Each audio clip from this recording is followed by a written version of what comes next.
Hi മക്കളെ. അതെ, ഞാനെന്ത് എനിക്ക് ചിരി വരും കേട്ടോ.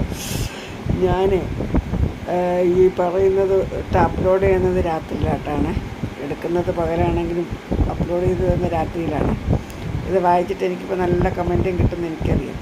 തള്ളയെന്നും മറ്റൊന്നും ഒക്കെ വിളിച്ച് വരും. സാരമില്ല. എന്നിരുന്നാലും തോന്നിട്ട് പെണ്ണിനെയും ഭൂമിയെയും വേദനിപ്പിക്കരുത് എന്ന് പറയുന്നുണ്ട്. കാലാന്തരെ അതല്ലേ തുടരുന്നുള്ളൂ. അതിനൊരു മാറ്റമുണ്ടോ? രണ്ടിനെയും വേദനിപ്പിച്ചുകൊണ്ടിരിക്കുകയല്ലേ. അതിൻ്റെ ശാപം അനുഭവിക്കുക തന്നെ വേണം. ഒപ്പം സ്വർണത്തിനും കൂടിയുണ്ട് അല്ലേ. സ്വർണത്തിന് വേണ്ടിയിട്ടും കൂടിയല്ലേ പെണ്ണുങ്ങളെ കൊല്ലുന്നത്, സ്ത്രീകളെ കൊല്ലുന്നത് അല്ലേ. സ്ത്രീധനം എന്ന പേരിൽ അടിയുണ്ടാക്കുന്നതിന് വേണ്ടിയിട്ടല്ലേ. ഭൂമി, പെണ്ണ്, സ്വർണം അല്ലേ. അതെന്തെങ്കിലും നിർത്തുമോ?